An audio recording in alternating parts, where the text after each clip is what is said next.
Bonjour à tous.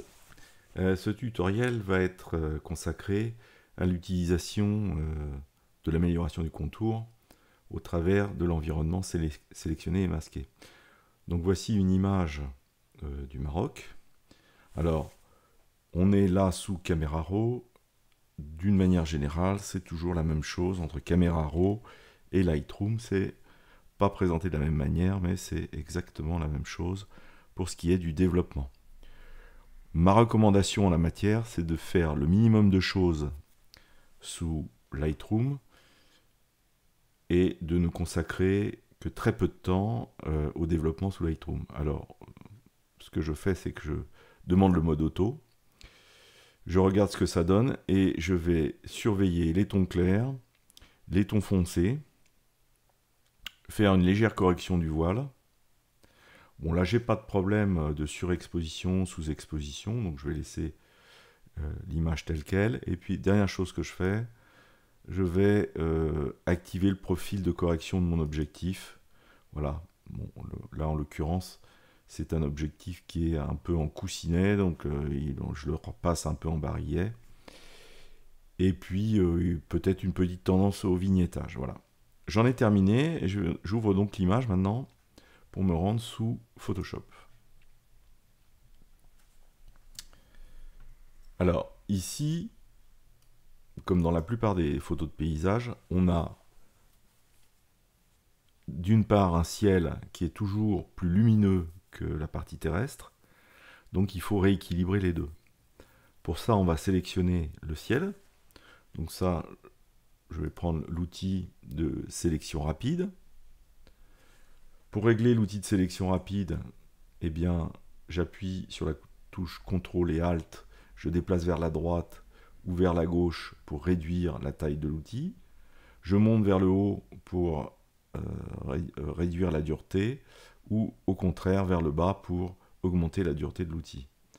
Bon, là, je vais prendre un outil d'une dureté moyenne, voilà, et d'un diamètre pas trop gros. Alors ici en haut, hein, les outils se présentent toujours de la même manière. Donc vous avez le premier petit carré, le premier petit icône qui est nouvelle sélection. Ensuite, ajouter à la sélection, soustraire à la sélection. Le diamètre, alors eux ils appellent ça l'épaisseur, mais c'est le diamètre de l'outil. La dureté, hein, on vient de le voir. Et puis le pas. Le pas, on va dire, c'est la vitesse à laquelle se propage l'outil sur l'image. Ensuite, il propose d'échantillonner tous les casques. Ça, je vous conseille, dans la plupart des cas, de le laisser décocher. L'accentuation automatique, c'est intéressant parce que ça va nous permettre d'utiliser le lissage, notamment dans l'environnement qui se trouve après, qui s'appelle donc sélectionner et masquer. On va y aller tout à l'heure. Et avant ça, vous avez un bouton qui s'appelle sélectionner un sujet, qui est une nouvelle option de Photoshop. Et ça, on l'utilisera principalement pour détourer soit des objets rapidement, soit en mode portrait pour sélectionner le sujet. Voilà, donc je suis sur nouvelle sélection. Et donc je commence à sélectionner en déplaçant avec ma souris ou ma tablette graphique, en déplaçant l'outil sur le ciel. Et je vais donc sélectionner rapidement le ciel. Bien évidemment, comme d'habitude, ça ne se passe pas comme on veut. Hein, c'est rare qu'une sélection se passe immédiatement comme on le souhaiterait. Donc là, on voit qu'il y a un certain nombre de bâtiments qui ont échappé à la sélection. Donc, je vais utiliser l'outil de sélection moins, d'accord, pour les enlever, hein, puisqu'on est en sélection du ciel, pour l'enlever de la sélection du ciel. Voilà, donc je vais passer le petit bâtiment là. Alors je règle mon outil, hein, toujours en diamètre, là je suis trop gros. Voilà, je vais réduire. Je vais repasser en ajouter, puisque là j'ai un petit coin qu'il faut que j'ajoute. Voilà. Alors, on va faire ça d'une manière, entre guillemets, grossière, puisque on le fera, on va améliorer la sélection par la suite avec l'outil d'amélioration du contour. Voilà, je récupère l'essentiel, les bâtiments, je continue dans le paysage, là, le minaret. Alors, les arbres, que je veux absolument, ici et là. Une espèce de phare, là. Je ne sais pas si c'est un phare, c'est peut-être un minaret, j'en sais rien. Hop. De nouveau les arbres. Je récupère les arbres. Là, il y a une antenne. Alors, on peut avoir deux choix, hein. Soit on la supprime, soit on la garde. Bon, là, en l'occurrence, je la garde. Et voilà qui est fini. Alors, pour regarder d'une manière rapide, avant d'aller dans le masque, enfin, sous l'option sélectionner et masquer, je peux cliquer ici en bas sur l'outil mode masque. Alors, soit on clique ici, soit on fait Q. Et quand on fait ça, apparaît donc le mode masque avec la couleur rouge. Donc là, ce qui est sélectionné, c'est le ciel. Si je double-clique sur le mode masque, je vais obtenir un petit menu qui me propose soit que la couleur rouge, en l'occurrence, représente les zones sélectionnées ou les zones masquées. Ça, c'est selon votre goût. Donc là, moi, en l'occurrence, j'aime bien que ce soit la zone sélectionnée. Et donc, je clique sur OK. Si je reclique de nouveau, j'obtiens de nouveau ma sélection matérialisée par le rouge. Alors, on va maintenant passer... Alors, on peut regarder, hein, il y a plein d'endroits où ça ne marche pas bien. Hein. Bon, là, près de la tour, ça ne marche pas très bien. Ici, c'est pareil. Il y a des zones qui sont pas bien intégrées. Le minaret, ici, au milieu, n'est pas bien intégré. Et ainsi de suite. Si on va sur les arbres, par exemple, bah, les arbres ne sont pas bien intégrés, la tour non plus, etc. Donc, je vais dupliquer, comme d'habitude. Alors, je sors du mode masque, hein, en faisant Q. Je vais dupliquer mon arrière-plan. Voilà. Et je vais passer en mode masque, en mode sélectionner et masquer. Et pour ce faire, il faut être obligatoirement sur un des trois modes de sélection rapide, enfin de sélection, pardon. Les trois premiers onglets après l'outil de déplacement. Je viens de cliquer sur sélectionner et masquer et apparaît mon image.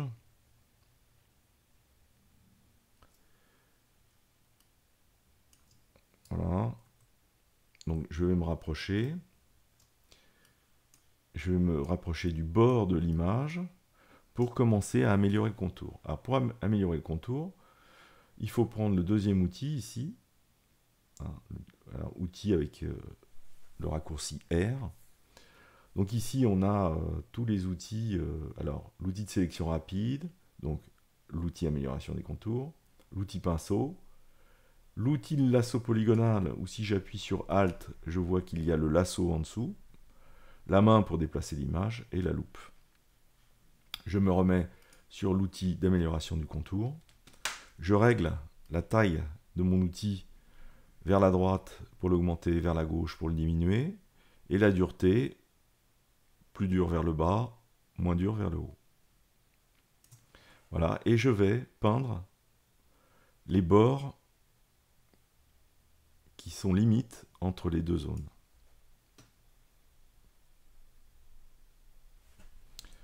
Je vais prendre ma tablette graphique pour faire ça. Voilà, et lui va calculer automatiquement ce qui est de l'ordre du ciel ou ce qui est de l'ordre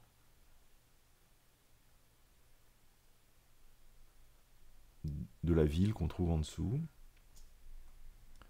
Voilà. Alors, vous relâchez de temps en temps le stylet de manière à ce qu'il puisse faire des calculs. On ne fait pas ça en une seule opération. Hein. On relâche régulièrement le stylet. Voilà, donc je vais faire... Alors, y compris les bâtiments, hein, puisque les bâtiments posent aussi problème. Les armes, bien sûr. Notre fameuse tour, je repasse dessus. De nouveau les arbres.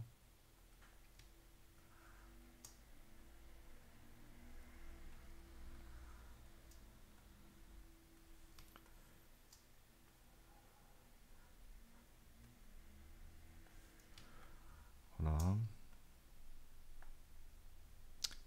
Je vais bientôt arriver au bout.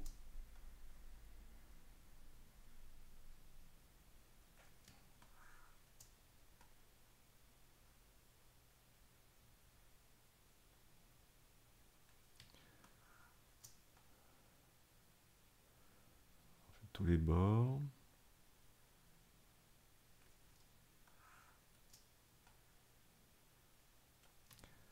Alors, la retouche, des fois, nécessite un peu de temps. Et là, c'est le cas. Voilà, j'en ai terminé. Et maintenant, je vais sortir. Alors, sortir de l'environnement sélectionné et masqué. Donc, je peux sortir soit une sélection, soit un masque de fusion. Je vais choisir masque de fusion. Et je vais faire OK. Voilà. Il m'a donc créé, à côté de mon calque image, un masque de fusion. Pour rentrer dans le masque de fusion, je vais appuyer sur la touche Alt. Je me positionne bien sûr sur le masque au préalable. Je clique et me voilà maintenant dans le masque de fusion. Alors, ça s'est passé plutôt pas trop mal. Hein. J'ai pas mal de détails. Hein. Là, on est en grossissement à 300%. Donc, on est vraiment dans le fin, quoi. Hein. On peut dire que grosso modo, on arrive au pixel aux alentours de 500%. Voilà. Alors, pour améliorer ça, on voit bien là qu'il y a des petits grains. Alors, je vais grossir beaucoup. Alors là, on est au niveau du pixel. Hein. On est à 800%. Hein. Il y a des petites zones grises, des petits points gris qui demeurent. Alors, bon, ça ne se verrait pas normalement, mais comme on est perfectionniste, on va aller éliminer ces éléments qui sont perturbateurs. Et puis, on a aussi en dessous, là, des zones qui ne se sont pas bien passées. Ici, notamment, des bâtiments. Alors, on va d'abord faire un niveau pour voir si on peut éliminer tout ça sans avoir besoin de faire du pinceau. Donc, je suis donc sur le calque. Hein. Je fais image, réglage. Je choisis niveau. Et ici, je vais prendre les hautes lumières et les augmenter de manière à faire que les zones grises deviennent plus blanches. Donc là, on voit bien, hein, les petits points noirs sont en train de disparaître. Voilà. Et puis, je vais reprendre les tons moyens pour augmenter le contraste et voir si ça peut m'éliminer un certain nombre de choses qui se trouvent en dessous. C'est pas mal. Alors, est-ce que ça fait le job partout? À peu près. Donc là, deux choses l'une, soit je suis satisfait, soit je vais continuer avec un pinceau pour aller juste corriger les 2-3 endroits qui n'ont pas pris le noir absolu. Donc là, je vais régler mon outil et je vais peindre. Là, on est à 500%, hein, donc a priori, tout ça, ça ne devrait pas se voir normalement, mais on va l'améliorer de manière à ce que ça soit optimum.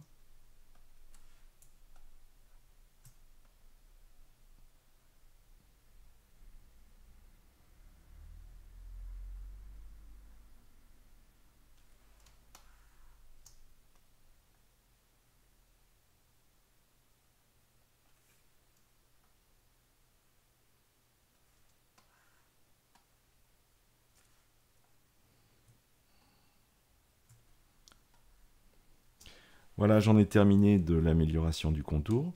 Je peux retourner en mode image, simplement en cliquant sur un des deux calques, n'importe lequel. Voilà, donc j'en ai terminé de ma sélection. Je vais pouvoir maintenant retoucher différemment le ciel de la Terre. Donc je vais créer un niveau.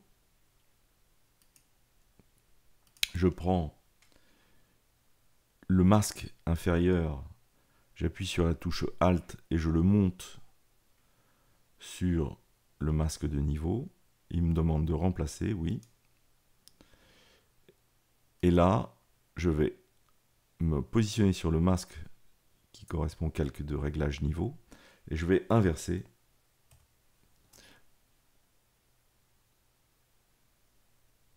Non, je ne vais pas inverser, je vais rester dans l'autre position. Voilà, ça c'est la bonne position. Et maintenant, je peux faire mon réglage de niveau sur le ciel. Voilà, bon, je vais lui donner un caractère un peu dramatique. Voilà, comme ceci. Maintenant, si je veux régler la partie inférieure, alors on va aller voir tout au fond comment ça s'est passé sur les bords. Hein. Ça se passe plutôt bien.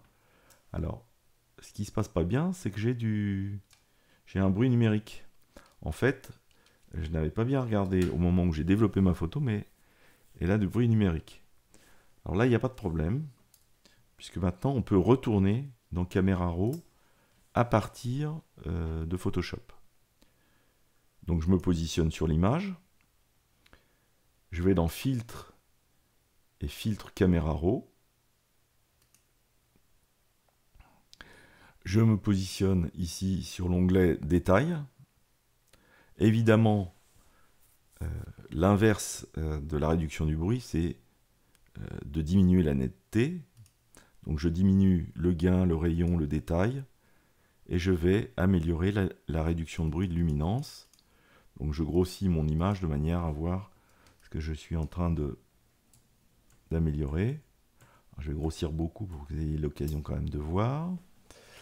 Voilà, et donc j'augmente la luminance, la réduction du bruit de luminance.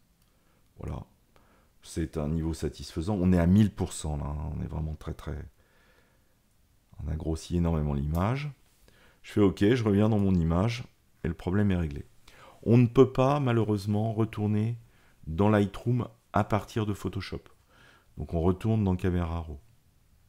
Voilà, le problème est réglé. Maintenant, je vais faire un nouveau niveau. Donc, je vais chercher un nouveau niveau.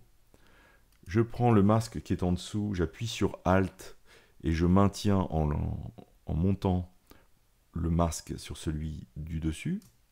Je lâche et là, il me propose de remplacer le masque de fusion. C'est fait, je me positionne sur le masque et je fais CTRL-I pour inverser la sélection.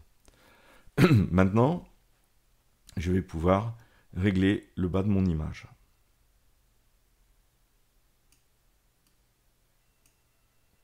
Voilà qui est fait. Donc j'augmente la luminosité de mon image en premier plan.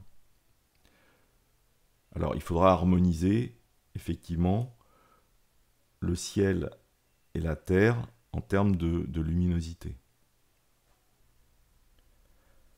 Nous allons maintenant regarder la frange qui éventuellement a été constituée par nos réglages entre le ciel et la terre. Pour ça, je vais grossir pour me rapprocher du fond et notamment de la tour. Alors là, je suis à 400%, hein, donc je vais même aller jusqu'à 500%. 500%. Je m'aperçois de deux choses. Alors, je vais encore aller plus près à 600%. Ici, on a de l'aberration chromatique violette. Alors, le vert, il est normal puisque c'est le vert des palmiers. Mais en revanche, il y a du violet. Bon, alors, un grossissement 600, ça ne se voit pas en fait. Mais on va aller le corriger quand même. Donc, pour ça, je me remets sur un calque là où il y a de photos. Je vais désélectionner les deux autres masques. Calque, oui, enfin calque de réglage, hein, niveau 1, niveau 2. Et puis, je vais réactiver Camera Raw en me rendant dans Filtre, Caméra Raw. Voilà, je vais aller grossir de nouveau pour me retrouver.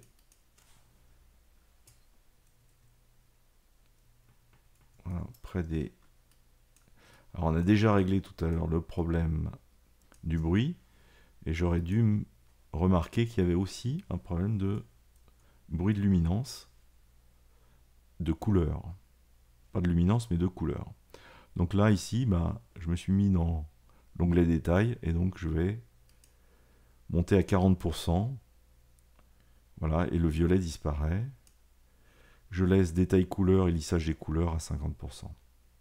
Je valide. Voilà, effectivement, mon aberration chromatique est limitée, on va dire. Je me remets, je réactive les deux calques, mais j'ai encore à régler le problème de la frange sur le bâtiment là. Pour ce faire, je me mets sur le dernier calque, le calque du niveau 2, qui concerne en fait la partie ciel, terre, pardon, terre. Et donc, je rentre de nouveau dans le menu sélectionner masquer, et je vais utiliser ici le décalage de contour. Alors, soit en contractant, soit en dilatant. Là, en l'occurrence, il faut contracter. Donc, je contracte le contour et je valide. Et ma frange au-dessus du bâtiment a disparu. Voilà. Je reviens à un zooming et normal. Et voilà. Donc, la photo est parfaitement intégrée. La dernière chose que l'on peut faire, c'est harmoniser évidemment cette image. Et là, il y a encore plein d'autres possibilités. Mais pour ce qui est de la retouche qui nous intéressait, donc le ciel par rapport à la Terre, c'en est terminé. Donc on peut faire avant et après. Avant, après, on a rééquilibré le ciel et la Terre. Voilà. Alors après, on donne l'aspect que l'on veut. Hein. C'est une question de choix. À chaque fois qu'on va faire des niveaux, il est possible que ça ait tendance à saturer les couleurs. Donc on peut faire un niveau de teinte et de saturation, et on peut éventuellement désaturer un petit peu pour rester plus naturel. Voilà, avant, après. Voilà, j'en ai terminé pour la retouche de cette image. À bientôt.